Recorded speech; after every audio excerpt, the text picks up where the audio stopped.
Okay, I was like, Josue, where are you? So we are truly excited to have you all here. I'm sharing my screen right now. But first of all, my name's Alexandra Zamarron. I am a research coordinator at the Center for Health Equity Research in Northern Arizona University. And welcome to our fourth Health Justice Futures event. The topic of today is Nuestras Historias, perteneciendo en un tiempo de desplazamiento y la salud de inmigrantes, belonging in a time of displacement and immigrant health. Can everybody, everybody hears me okay? Just making sure. And then I just want to feel out the room a little bit, feel you from the distance, but just want to make sure. So this is a bilingual session. So a veces vamos a hablar español, sometimes we're gonna speak English and sometimes Spanish. But I wanted to feel the room just to see if anyone wanted or preferred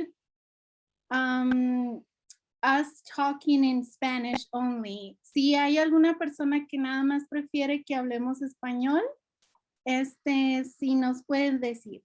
Pero si tenemos un grupo que habla los dos, entonces nos entendemos ahí entre los dos.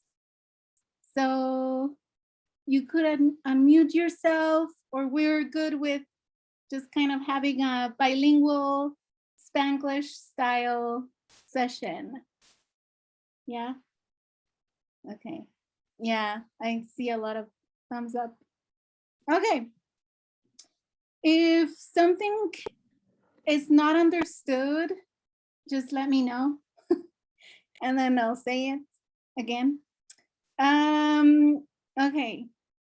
So I'll just tell you a little bit about the Health Justice Futures. So these have been some online series, I think, since last fall.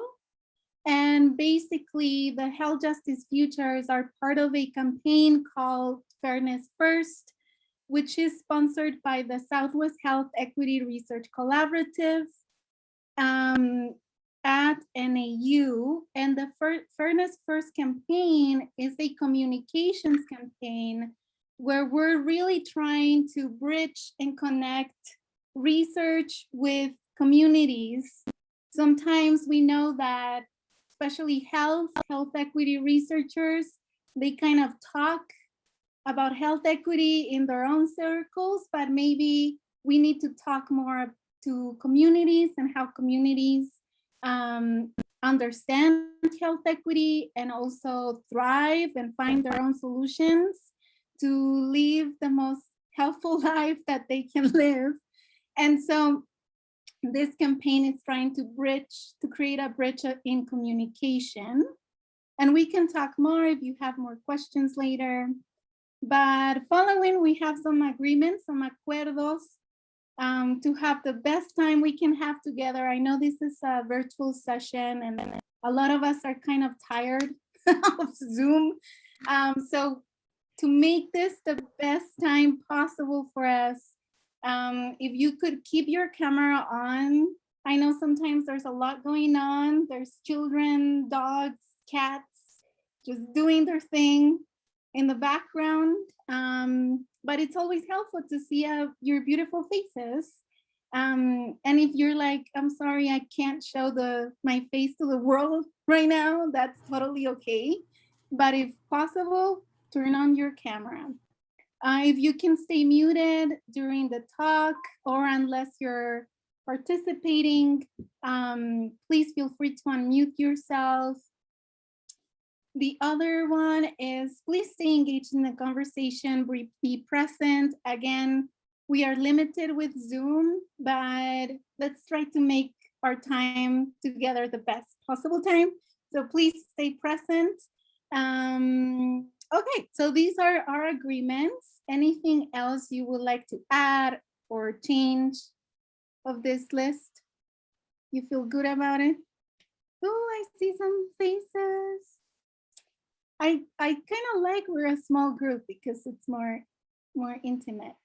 So before I go to Josue, we're gonna do a little bit of an intentional framing. Vamos a contar la historia un poquito más intencional. Entonces, a ver, let me get. Sorry. Okay. So I have a question for you. Please put your answer in the chat or just unmute yourself. So in your own words, what is a nation or what is nationalism? You can write it in the chat or just unmute yourself and say it.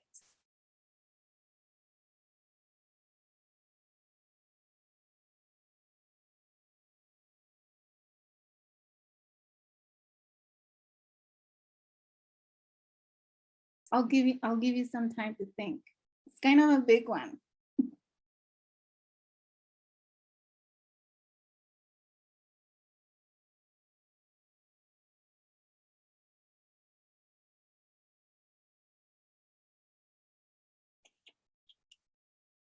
No? So when you think of a nation or nationalism, what comes to your mind?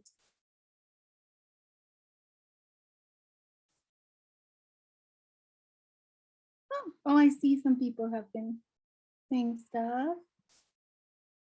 Peoplehood. Yeah, Michael said peoplehood. Kelly said a set of geographic boundaries created by humans.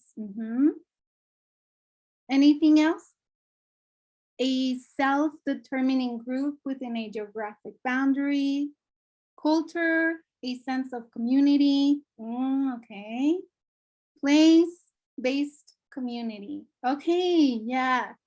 I love where you all are going because let's dive into this interesting definition. So Benedict Anderson was this philosopher who said that the nation is an imagined political community and imagined as both inherently limited and sovereign.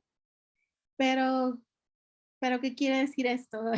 I don't understand any of this. So let me simplify it for you. So basically, a nation, it is kind of like an imagined community because one, we don't know all the people that live in this nation that we think we exist in. We don't know everyone in this nation, but we know that they're living here somewhere, but we don't know everybody. And the other thing is that when a nation is imagined, the people in it are also imagined. And they're imagined as citizens or as citizens who have or who are entitled to rights that come with citizenship and privileges, but also whoever is not part of that imagined community falls outside of the nation. So they do not hold the rights and the privileges of the community, of this imagined community. And I must say, even the definition saying that a nation is imagined doesn't mean that this imagination of the nation and the people that live in it, that it doesn't have tangible or harmful consequences to people. I hope I'm not losing you there. Any questions? I want to stop for any questions before we move on to the next thing. No, everybody? Okay. I know, so Gloria and Saldu is like, okay, what? I don't understand anything you're telling me. And basically, another question I have for you is, so how are nations limited? If we know that nations have boundaries, some of you have talked about that in the chat. how are nations limited? What are the ways in which nations are limited?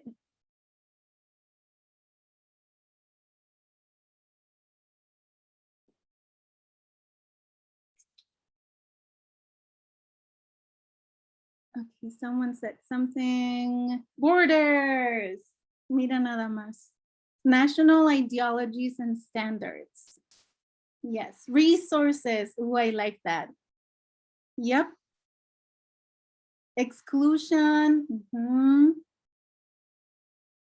Okay, I have a very intellectual group today. That's really nice. So yes, so Gloria's like, pues con las borders, that's how nations are limited. But I want to bring in the definition that Ansaldúa created for a border so that we don't only think of a border as, for instance, like the border wall between Mexico and the US. She was basically trying to push the definition of a border more than a physical border. But Gloria Ansaldúa was kind of saying that the US-Mexican border is una herida abierta. It's an open wound where the third world grates against the first and bleeds. Borders are set up to define the places that are safe and unsafe, to distinguish us from them. And so these borders are created to sustain and consistently define what the imagined community is or the nation is and what is not. And so Ansaldúa is also saying that a border is vague and is undetermined, even though the nation as an imagined community attempts to create very rigid limits. Those limits are permeable. So they change, they're not rigid, they're vague, very vague boundaries. And then Ansaldúa is pushing it a little bit more, saying that our bodies, those who live in the borders, in transgressing these borders, son los atravesados. O sea que nos estamos medio cuatrapeados. So those of us who have an experience of crossing borders, but I'm not only talking about international borders, but also it could be gender, sexuality borders. We are living in constant crossing of the confines of what is thought as normal. Okay, so I'm just gonna leave you with that. I know it was a lot. Do you have any questions before I go to the next thing? Comments? Okay. So I know, so today's session is gonna talk about belonging and the lived experience of migration, but I just wanted to share this definition of what a migrant is, because we're not gonna have a session to talk about what a migrant is, but I just want you to know that it is important that we think of migrants as anyone who has crossed an international border. And here in this workshop, we're not gonna be hyper-focused on the status of that migrant, because the migrant crosses, but the government, society is the one in charge of assigning the legality or the legal status or social position or political position in that society to that migrant. I hope this makes sense, because yes, o sea, say what, because I don't understand, that was very dense. So basically, a migrant crosses because of a specific need, either economic, war, gender violence, climate change, whatever your needs are, you need to cross, and that's okay. But the state is the one who decides. The state and society is the one who is holding that power to decide what is the legal, social, political position or difference of that person. I hope this, any questions? Everyone's good, everyone's with me. Okay, I'm gonna end it here because I talked for a long time. And I'm gonna transition to our beautiful Josue. Let me see, I lost you for a second, but Josue, I'm gonna give you the room and feel free to do your thing. Thank you, Alexandra. Hi everyone, welcome, welcome. Thank you for being here. I'm excited for this talk, for this time with you. I wanted to start by introducing myself and just sharing about me a little bit to provide some context. I will be sharing on my lived experience during this presentation, so I'll share some of the pillars around that. But I am a DACA recipient. I was born in Mexico, and I arrived in Tucson, Arizona at the age of 8. And it wasn't until I graduated high school that I started to see the more external impacts of all the isms and the immigration structure.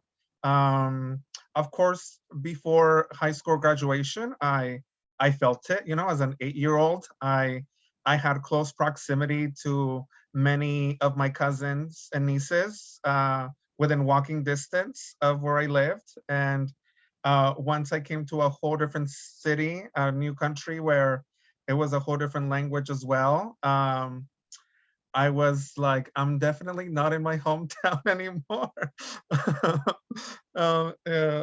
To whatever extent my 8-year-old mind was comprehending that into. But I did notice that I did become a very closed, like shy a little kid per se when that happened. And that's also because of what I was hearing around. I was told that it wasn't something that you talk about. I didn't hear it being talked about, not having proper documentation and things of that nature. And my parents were talking to me about it. It wasn't until high school graduation that I found out what it truly meant in more full extent, being undocumented in this country. Because I didn't qualify for FAFSA, I couldn't qualify for state financial aid either, and things of that nature. I asked about like driver's license and working before, but my dad's or my parents' way of not making it a thing with me was just like, oh, you focus on school, you know, like you don't need to drive. We'll pick you up and take you from home to my practices, to any school events. But once I did became, you know, an adult and was like, I can drive now, like I can help you, I can work too. They're like, well, it was more of a face-to-face grown-up to grown-up conversation then. So that's a little bit of that. But more formally, I started organizing after graduating high school. This is a very touching moment for me to be part of this series with Alexandra, because Alexandra was the one who invited me to my very first community organizing space. Yes, so that was the start of my journey, supporting undocumented students reach higher education by providing resources. And I did that for about 4 years. I also ended up, after finishing that time, I worked with supporting immigration detention, and migrants in immigration detention, both in detention and once they were released. And then I'm currently right now at Borderlinks, an educational nonprofit. So that's sort of my formation and some of my experiences in Tucson. But I wanted to share my screen and share more about the topic. So here it is. Migration and intersectionality. We hear a lot about the major identity labels, but I wanted to also highlight other labels that at times we don't hear about. I wanted to mention that as long that I'm not just an immigrant, although at times that's what I'm reduced to in politics and media. But I wanted to also share out loud that I am also a family member. I'm a member of my community. I'm also a friend. I'm also a lover of many things and of many people. I am a learner. I learn every day, just like you and me. You know, we never stop learning.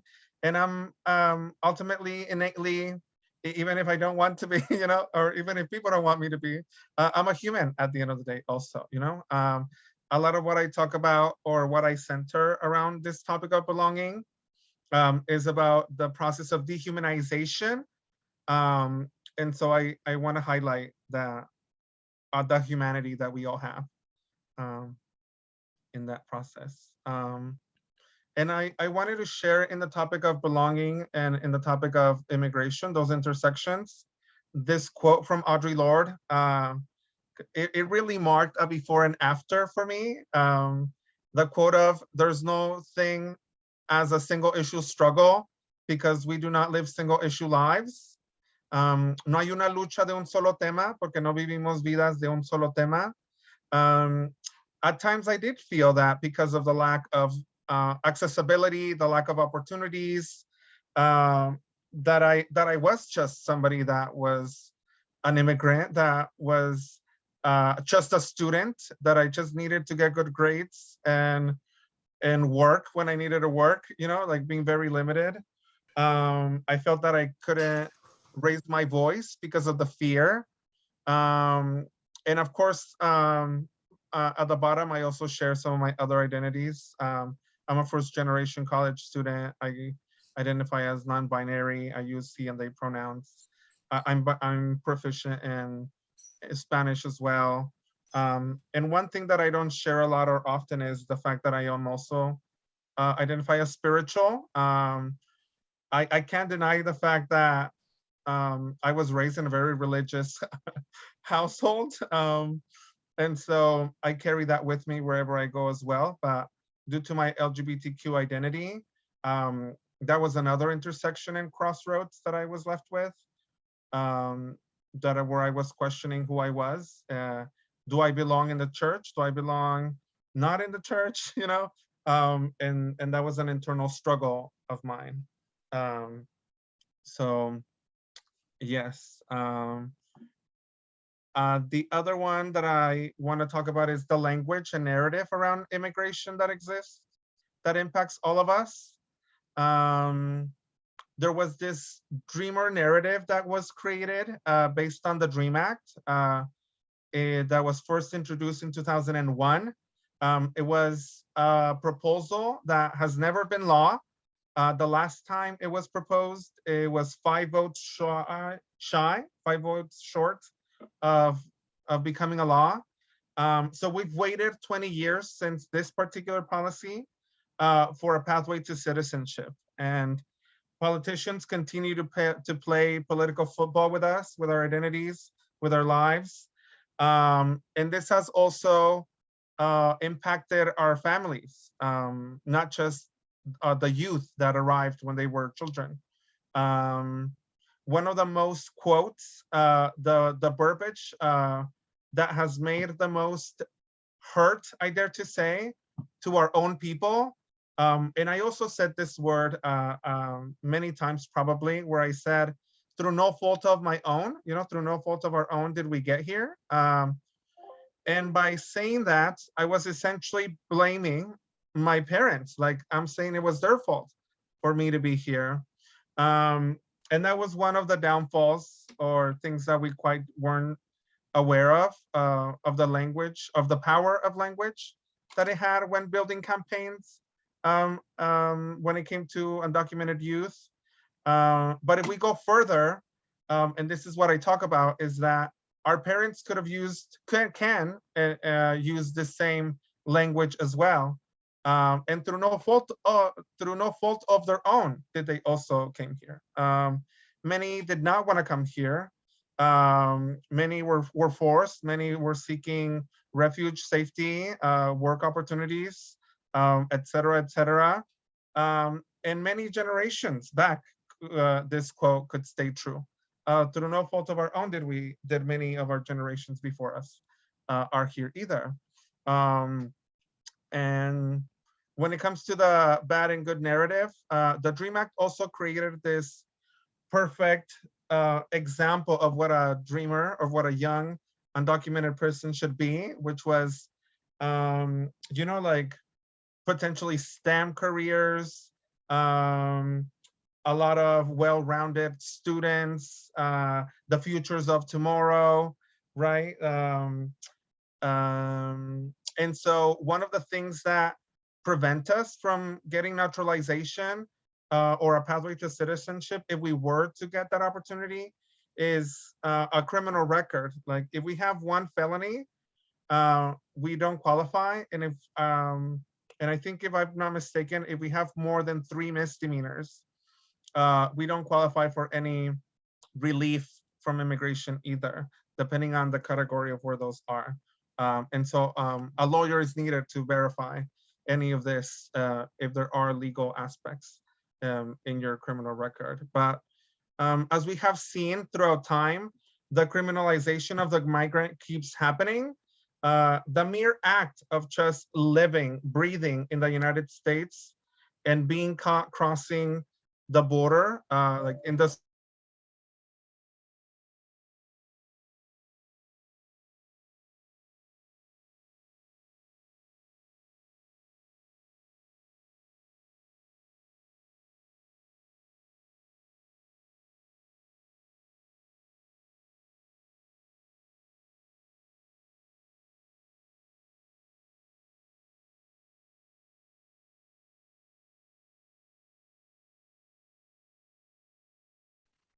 Oh, I think Josue got disconnected. Is that what happened? Yes. Yeah, it looks that way. Okay, I hope they're okay.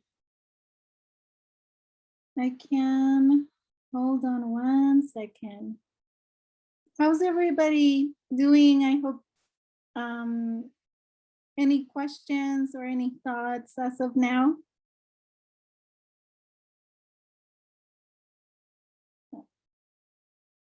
Josue's back, I think. Hey, you, we lost you. hello, I'm back.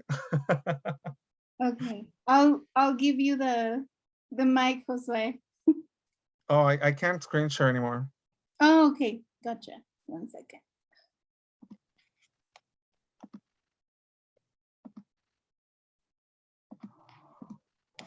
Go ahead. Go ahead. Okay. Yeah, pardon me for that. I was like, what happened? So yeah, the further criminalization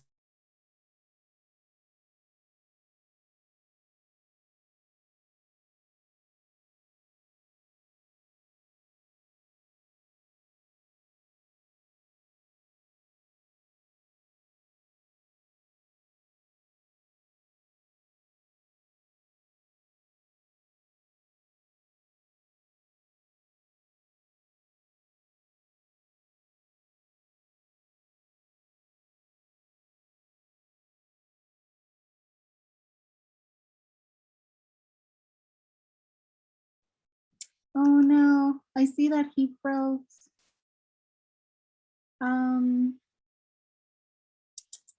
Okay. Let me go ahead and share their screen, their presentation. 1 second, everybody.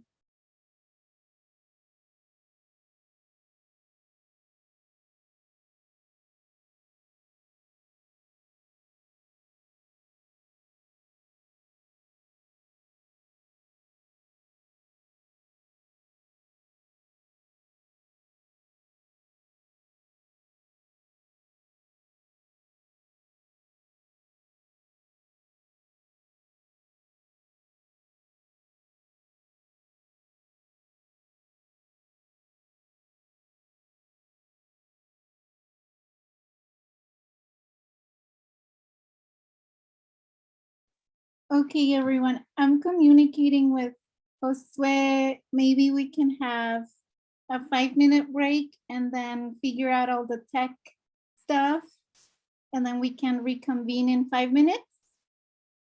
Thank you, everyone.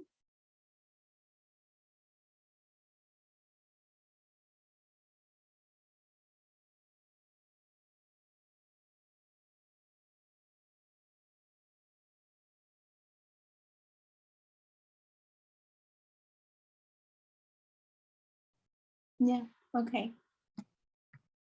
Are we all back? I don't know. Thanks, But everybody. thank you for bearing with us. Yes, yes, yes. Yeah. ¿Empiezo o todavía no? See you whenever you're ready. Oh, okay. I'll continue on then. Then yeah. We're being criminalized for just existing in this country, you know. And how they do that is because there's law. I think it's the ERIRA and in 1996 since the 90s, and then with the creation of the further militarization of the border, um, that has funneled people to the most dangerous places in the Sonoran Desert. And when you're caught crossing the desert, how can you prove that you weren't in the country without proper documentation? You know, like it's, if the crime is being in the country without proper documentation and you're apprehended by Border Patrol, there's not a lawyer that could, you know, sway somebody else to say no, they were not, because that's the crime, you know. So that's how that happens. But the powerfulness that comes from sharing our own stories, because the media has been the one to talk about us for so long, is speaking from our own behalf. And so that's been where I have found a sense of belonging in all of this. I found belonging when I came out to my mom, to my sisters, after my father passed away in 2016. And we had to bury him 6 months after being hospitalized. And I'll share a little story later about that scenario. But visibility came or comes as a double-edged sword, because when you come out as undocumented, when you come out as LGBTQ, you know, you are now, the public now knows, you know, there's a name to my face, to now my identity. And I'm subjected to now people knowing that. But there's a power to that, right? Like I have agency and autonomy about how I want my story to be told, how I want to be portrayed, the words that I want to be connected to me in my struggle. And then we can go to the next slide. And so to me, I wanted to share the process of how I found belonging, how I relate and connect to my identities, to who I am. And belonging to me is also growth, you know, a personal development journey, because as we all know, you know, life changes.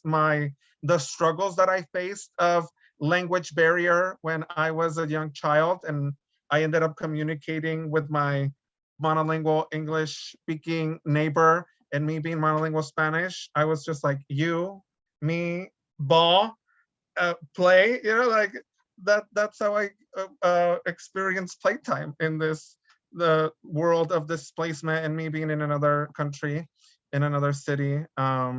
And now I'm fully bilingual, you know, that's not my struggle anymore. And so we can go to the next slide. And for me, I'm a very Headspace person, so this is a very failed slide, but I hope I can explain it as much as possible. But some of the barriers to belonging for me were the imposter syndrome, me feeling that being in a community college was not my place, being in this country was potentially not my place, being in the city, being anywhere was like, I was born in another country. How could I be here? How could I call this my own? Another aspect is the privilege of rest, right? And the impact that that has on our mental health and our well-being. Being a migrant, being undocumented, or having DACA, we are constantly thinking of what's next. I say that with DACA, for me, I live life in 2-year increments because our work permit with DACA is only 2 years and we need to renew it. And so for me, I got my first car at the age of 30 because to me, I didn't want to buy a car at the dealership and have it be and having it to be paid off in 5, 6, 7 years when my work permit would not possibly be there to support me in paying that. And so I had to wait so long to finally have the money to buy a used one. And I bought it as a birthday gift for myself during that last year. And so, and when it comes to chosen family, and I think this is my most powerful quote, I guess, that I can say about my relationship to belonging is that where I belong is a reflection of who I am. Where I belong is where my needs are met. And where I can be my fullest self, you know, even when I make mistakes, people are still there for me. People remain there, remain holding space for me, are there through my struggles, are there when I'm not the best person, and are there when I'm at my best as well, you know? And so when I hear politicians saying that we're not a priority enough to be fought for, I'm reclaiming my autonomy and agency and saying, no, I do belong here. When the media and politicians want to deport me and my community, it's been community who have said, we want you here. You're a part of us as much as you are a part of, as much as I am a part of them. And how that has happened is, and I share that belonging to me has been an experience, a relationship, a connection, a reciprocity, a practice, and a process, because when I felt alone and that potentially when my dad passed away, there was a lot of things that happen when a funeral takes place, right? Like, where do we bury the body? Like, and because of immigration status, we couldn't go to the other side. And so he couldn't be buried in his hometown. So where does his body belong? Where do we belong after that? And the Tucson community basically said, because we didn't have enough for his burial either. And it's like, no, this is your community. We are gonna show up for you and we're gonna fundraise. And within a few weeks, $10,000 were fundraised for my dad's funeral and funeral and burial cost. And to me, those acts of love, that reciprocity of me giving of myself to the community and the community giving back to me, they're saying, you're a part of this Tucson community. Tucson is your home. Tucson is the place where your dad can be buried too, you know? When I feel alone at times with all of the overbearingness of oppression, you know, my chosen family, my friends are there and say, let's forget about it all. Like, we can be messy. We can say whatever we want. We could do whatever we want. We could dance silly in the dance floor and not care. You know, like, we're reclaiming our time and space. We're reclaiming our humanity and not being that perfect poster idea of what we should be in order to gain access and status and acceptance in this country. And so for me, that's where all of these things come to play. When it comes to belonging. We can go to the next slide. And then this is me just wanting to hear from you all too. Like, what does belonging mean to you? How often do you connect to or experience with belonging? How does your relationship with belonging look like? And if there's any questions for me at this point. We can make it a conversation or feedback at this point about that. And I can look at the chat, or feel free to also unmute and share. If you relate to my definition or my relationship with belonging, or how do you find belonging also, or any of these questions.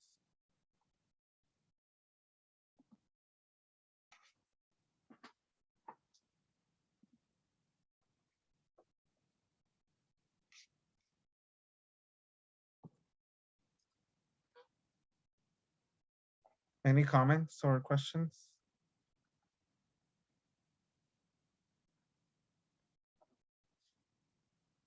Even if it's a personal question to me, that's fine. Yes.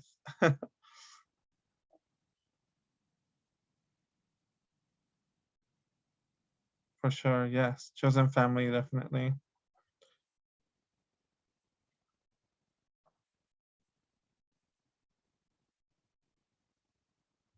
Yes. Yeah.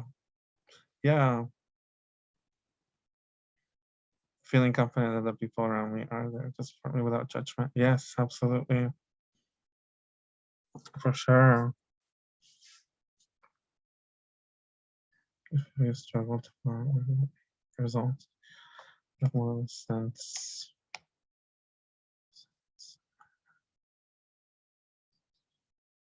Yeah, belonging is definitely fluid. Yes. Yeah, and I'll answer the question that was asked also. Yeah, it's finding peace, comfort, I belong. Culture. Yes, thank you all for sharing. Yes, when I am cared for as the relative. Yeah, awesome. Yes, I feel like I also learned belonging by experiencing the opposite, right? Like one of the biggest struggles of belonging has been my immediate family. Like I mentioned, I did grow up in a very religious space. It continues to be slightly less religious, but still religious nonetheless right now. But yes, that's how.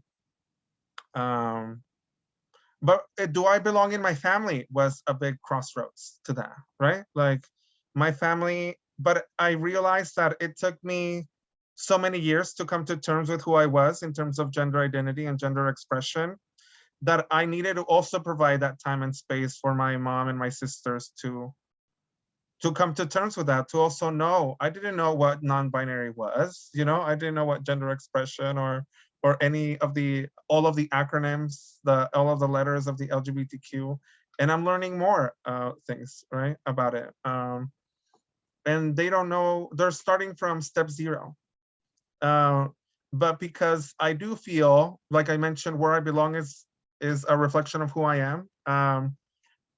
And it's a reciprocity, right? And it's a choice. For me, ultimately, belonging, one definition or one relationship of it is that I choose for my family to be a part of me.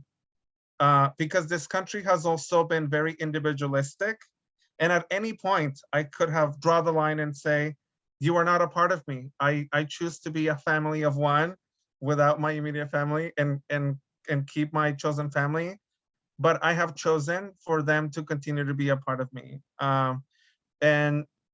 And we're good in every other aspect, per se, right? Like I live with my mom currently now after 10 years of her not living with me. And like my queerness is the only sort of ruffling feathers around who I am, but they're not overly, you know, oppressive with that. Like I respect her identity and her religiousness, and she respects, we have healthy boundaries around that. So I can live with that. She can live with me. So I have chosen that we belong together still. And that's at another intersection around health and immigration too. But we can share the PowerPoint again. Yes.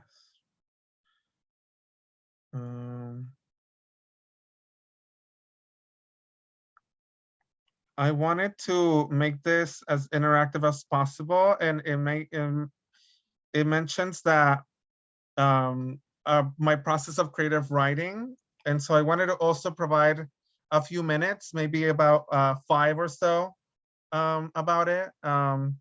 I'll share a very particular moment of mine that I've shared a lot about here, but just for a few minutes, maybe about 5 or so.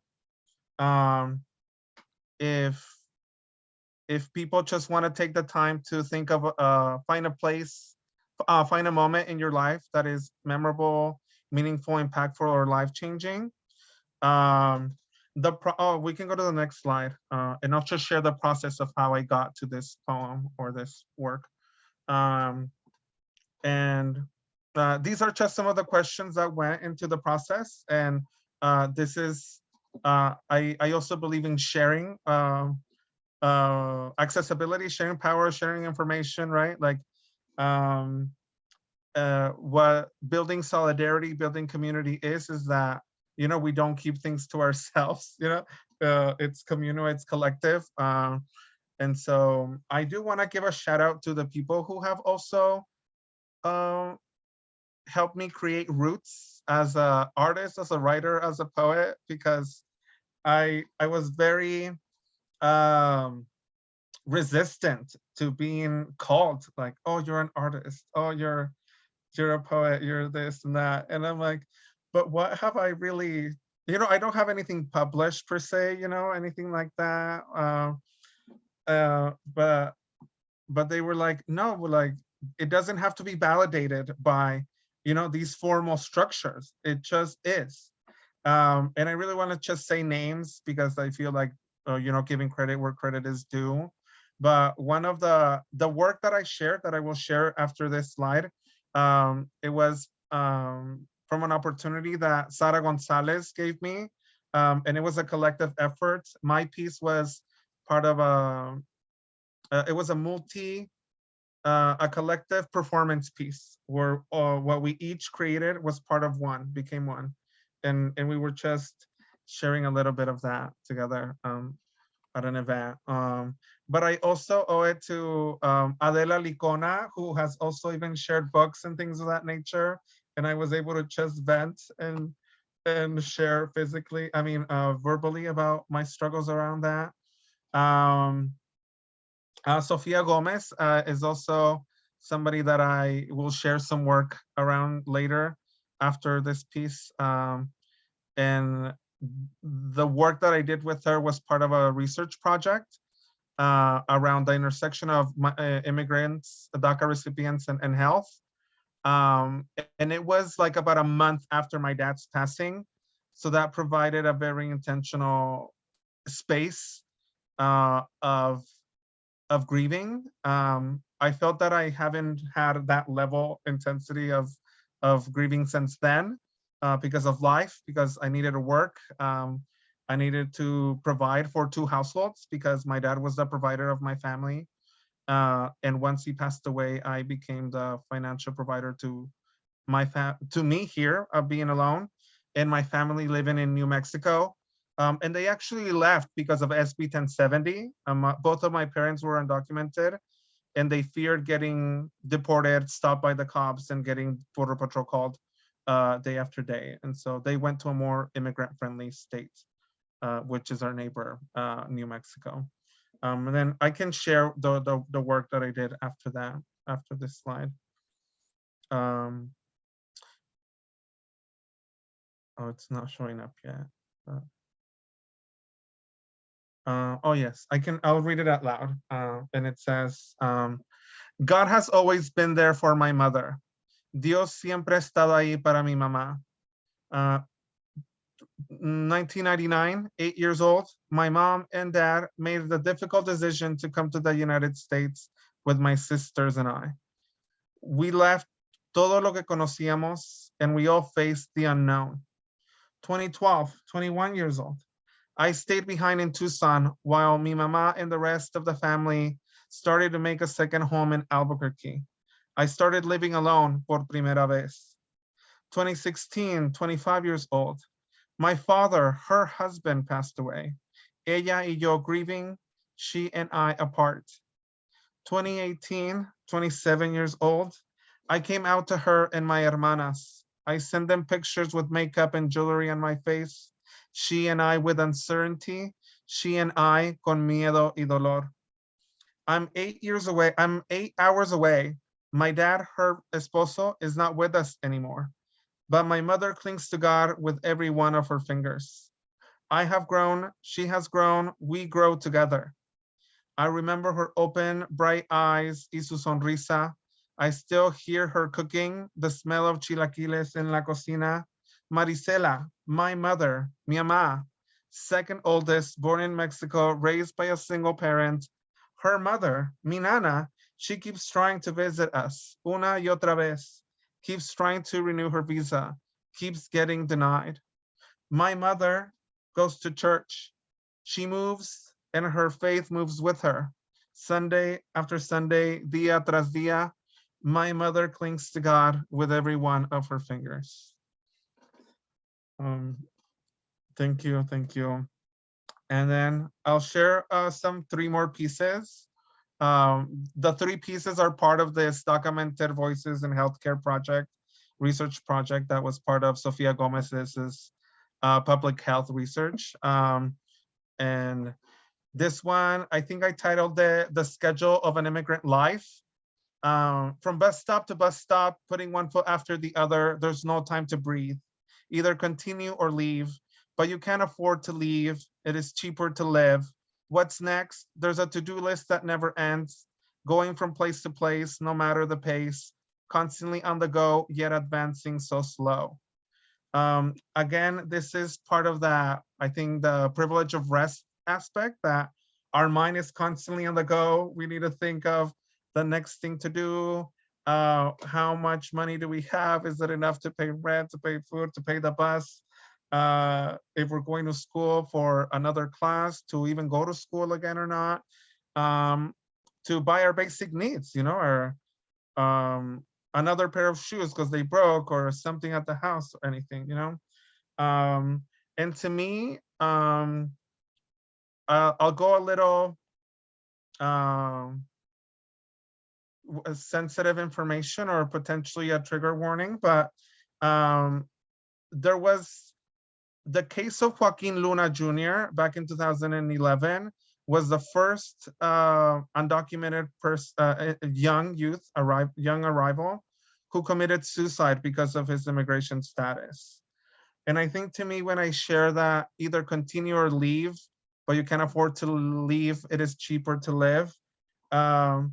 It was my own analysis of what it would mean if I wouldn't be with my mom and my sisters anymore. Like, what the impact of my passing would do to them.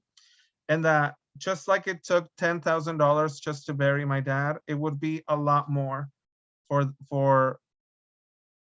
there will be less people to hold the immigrant experience. I'm also the oldest. I'm the only one with community ties and community organizing experience. And so that has come with me creating community in Tucson. And the Tucson community has shown up for my family, even when they're in New Mexico. And so those are the types of things that, even as the oldest and the only male at birth individual in my family, there's a certain burden or a certain responsibility that comes with those, with that combination of experience, of lived experiences. But I can go to the next one. This one, I think I called it community care. I think a lot of this is, it addressed the fact that the quote of pulling ourselves through our own bootstraps narrative, and that I can't do things alone. I'm limited by also many things. I can't take on the world alone. Just that's why there's campaigns, there's movements. We can't put the responsibility of fixing, of reforming, of abolishing any system to one person. So therefore, in order for me to stay alive and for me to be my fullest self, I need other people with me as well. And that speaks to this. So this is called community care, in conflict with self-care narratives, which is that a good night's sleep, free of nightmares and screams, that's our medicine. Having dinner at the table, all family together, that's our medicine. Sharing times with friends, words, tears, and smiles, that's our medicine. Having a home, having a place to call your own, that's our medicine. Hoping for a better tomorrow with a strong grip on faith, that's our medicine. Because we don't go through life alone, there is me and there is you. We are our medicine. And then I'll share my last piece. Thank you, that I prepared, which is my dad. I centered my dad in this project, and I called this La Muerte, and I personified it. I personified death as if it was a person, and I shared, and I wrote this to accompany the image, which was, through all of his life in the United States, my dad couldn't afford to go to the hospital. On Valentine's Day, death gave us a visit. She came without notice, unannounced. It was an August afternoon when our family life first changed. In a blink of an eye, when our lives first changed in a blink of an eye. For years, he was the only financial provider to our family of 5. One day, I saw him in his hospital bed, and then I didn't. Even though I didn't even see her coming. I didn't even see her coming, but I knew when she left because she took my dad with her. So that was that piece. And I think that's the end of my sharing on this. But I did also wanted to share something maybe a little bit more critical, as my identity in community organizing. There's been one of the most impactful, one of the places where I felt the most not unbelonging was during my first organizing space, where this is the space where I became what many people say radicalized, politicized. I knew what a microaggression was there. I knew what gatekeeping was. I know what a white savior was, white supremacy and all this language and the systems of oppression that exist. And this was at a time when we were doing volunteering work. We were not getting paid for this. At times, I prioritized the organization over my own community college classes about my own life, personal life. And when I shared that I needed to step back from the organization, from a leadership position, there was white leadership involved. So there was this white director who was confused because after I wasn't in a leadership position, I kept going to meetings. And he had a one-on-one with me and said, people are confused because you keep coming and they don't know whether to give you work or not. And what he said was, if this was a employer-employee relationship, I would have a hard time hiring you back. And I'm like, and when I heard that, the context of me stepping back was I was living alone. It was my last year of Pima Community College, and I really wanted to graduate in that May because I also was prepared to work because DACA had just been announced, and I was getting my work permit after that. And because it was unpaid labor, this organizing work was not going to pay my bills. It was going to pay the roof over my head and the food on my table. And so I needed to be an adult and do adulting things and make these decisions. But he basically told me that wasn't my space, that by saying if this was an employer relationship, I would have a hard time hiring you back. And I have really reflected on that quote a lot. And the other people with the same lived experiences as I was in the group never felt that way to me, and so when I say that where I belong is a reflection of who I am, and I'm like, the people and the connections and the bonds that were created there were genuine. What they knew that it was a need for me to step back, and they still held space for me, and they still allowed me to be my full self around them, even if I stopped producing, even if their value, my value for them wasn't my productivity, you know, but it was clear that the value for this person who was not having the same lived experience that we had, who was a citizen, white person in an undocumented space, was telling me that I didn't belong there. You know, and so that has been the greatest impact of me showing up in the other spaces that I've been a part of.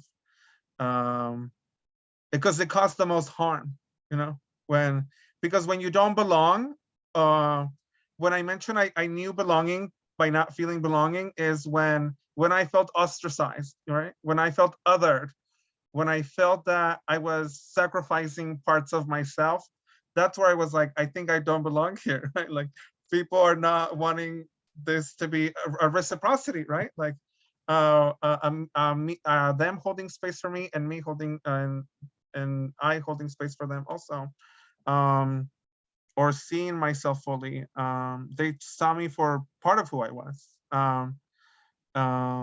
But I'll share many links while people are in this, but I did wanted to share some quotes. I heard a podcast by a speaker called Alok Menon, and they say that living our truth is healing.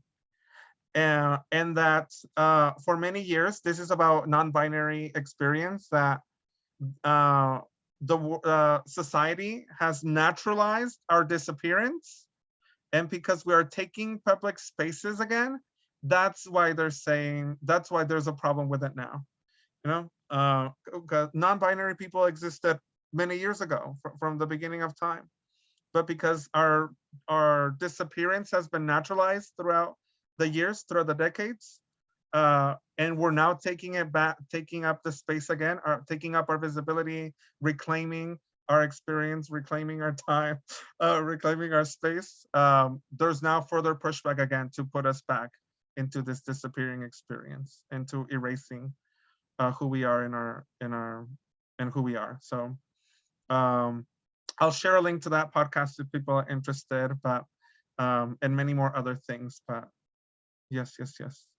Thank you for your time. And I think I'm very open for questions or anything if you have them for me. And I don't know if Alexandra or has anything else at this time. Yeah, Josue, did you want to do any writing with folks? Did you want folks to do some writing? Yeah, I wasn't aware of time. I was just keeping. Oh, you're doing just fine. Mm-hmm.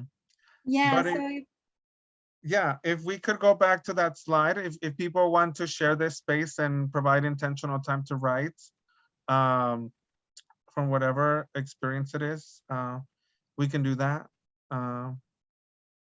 Yeah. We can take about 5 or so minutes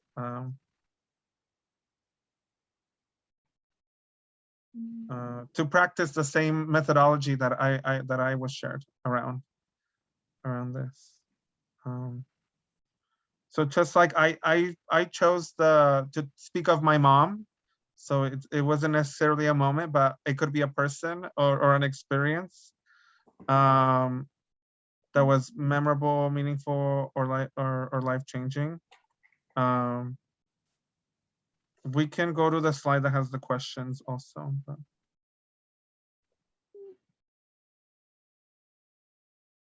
But yeah, this could be the guiding questions for the free writing thing. Mm-hmm.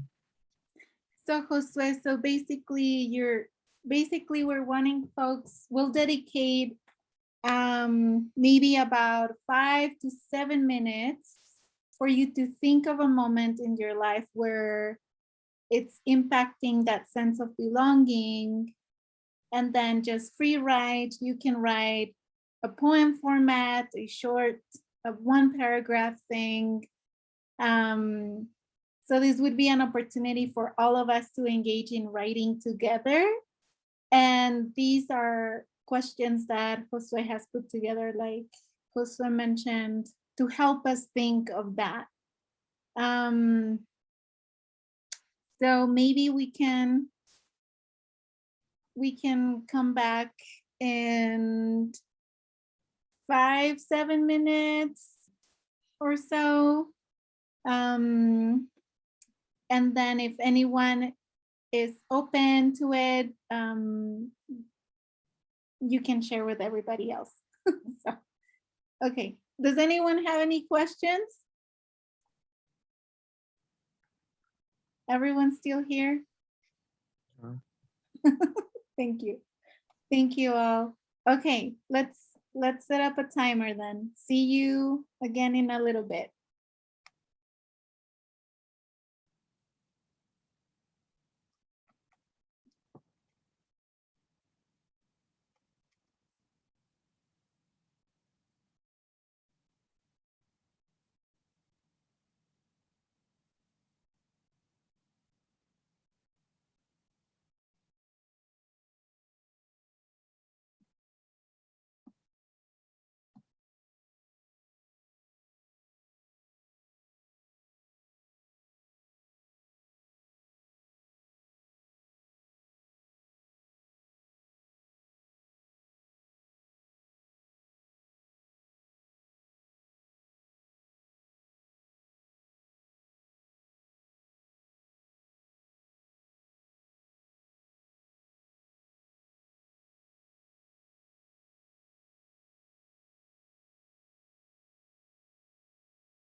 Okay, everyone. So we have about a minute left.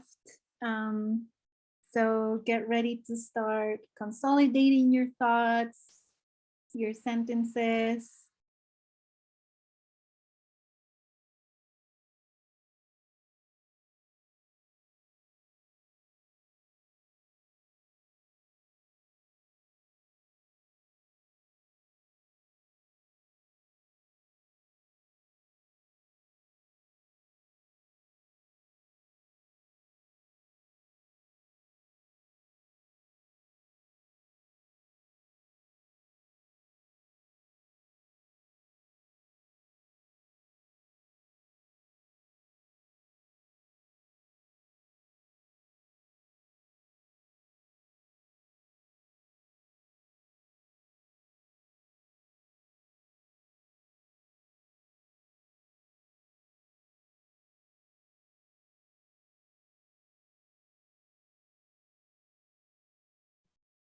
Okay, so my timer went off.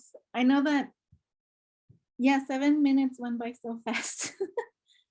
I hope we still have you around. You can start wrapping up your last sentence or so. And we're really close to being done here together. So, Josue, I'm gonna pass it on to you if you had anything in mind to facilitate this, in case folks would like to share either one or two sentences or the entire thing they wrote. But I'll pass it on to you, Josue. Yeah.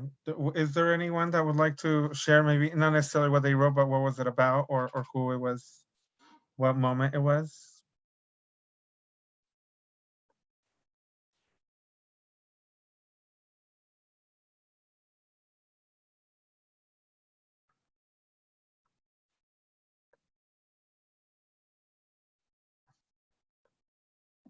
Yes.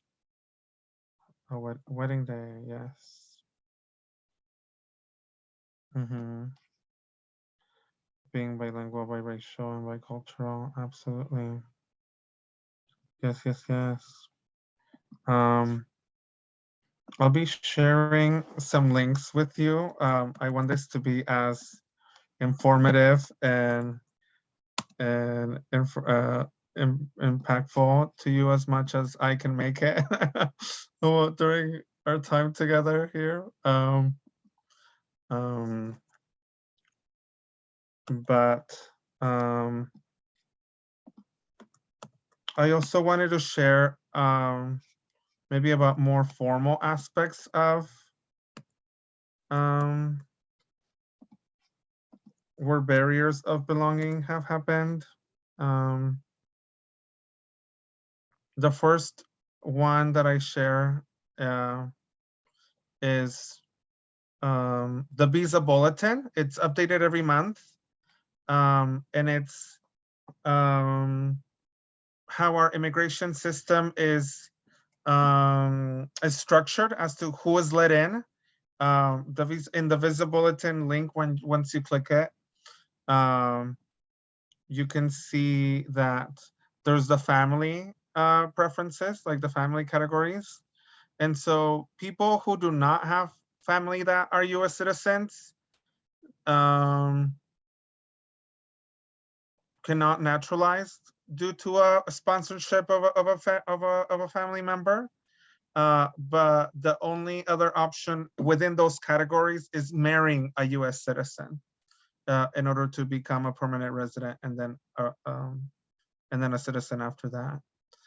And then it also explains employment categories, which has a lot of really particular language around like special immigrant, advancing holding degrees, and things of that nature. But it doesn't define what that means. What is a advanced holding degree? What is considered a special certain immigrant, or things of that nature. And so our own immigration system is also telling us who belongs in this country at what pace, who's not permitted.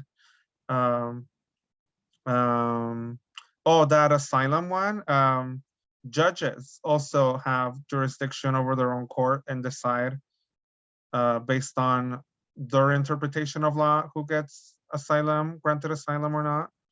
And one of the biggest struggles is that asylum is a federal law, so you would think it's the same throughout the country. But once you see that chart, you can tell that it doesn't even matter the side of the country you're on, East Coast, West Coast, Midwest. It doesn't matter what state you're on, even the most progressive ones.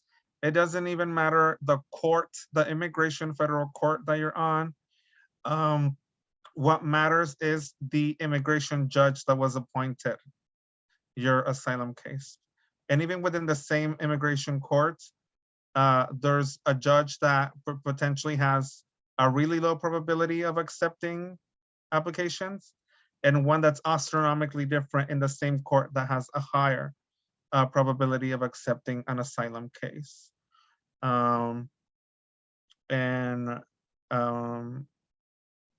I share the list of the many more other research about different categories of government there, just to share more formal aspects and not just lived experience, since I figured we mentioned at the beginning that we were aware that we had more academic people involved in here, so wanted to share something that you could potentially use in classrooms or in anything that you would like to share to others. But yes. Yeah, anything else from me? Questions, comments, concerns?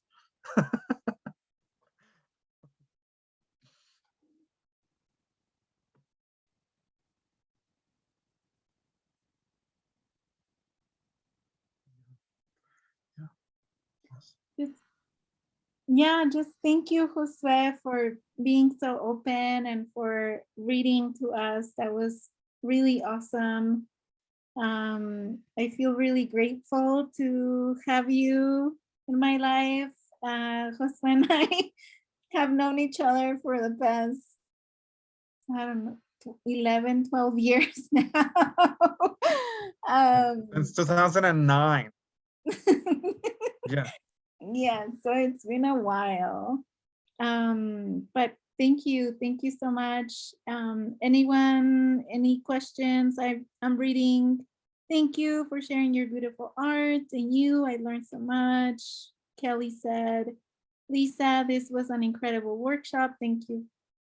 Your poems are excellent. Prentice, thank you for sharing your poems and truth. Yeah, thanks everybody. I know it's late evening. But while I share my screen again for some last things here, feel free to say anything or ask anything.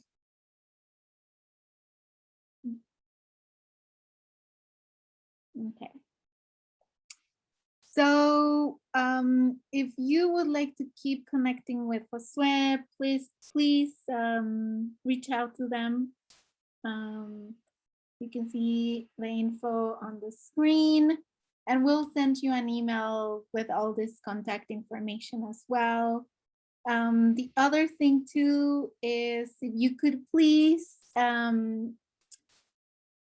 fill out an evaluation survey just to see how we did today. I know it's such a weird time in the year because everybody's super busy, and we are grateful that you stuck with us throughout this time.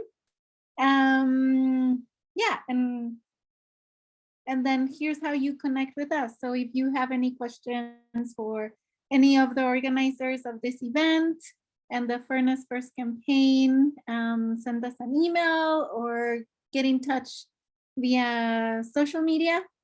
So whatever works for you, we'll make sure to send all of this information your way. Any last thoughts, questions before we go? I hope you're gonna have a really good dinner and just have time to relax. Yes, pretty Everyone has been pretty quiet today. Mm.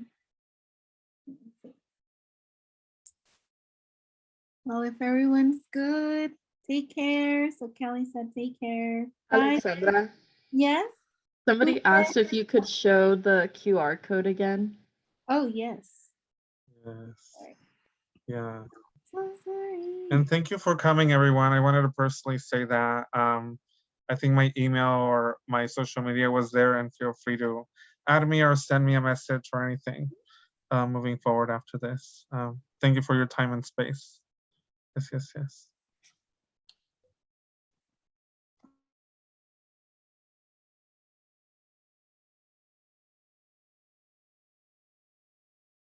Yes, thank you, everybody.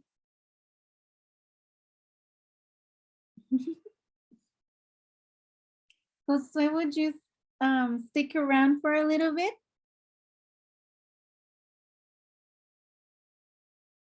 Yes, of course. Yes, yes, yes. Bless everybody, we can all have a party. We can put the music back on again. I was kidding.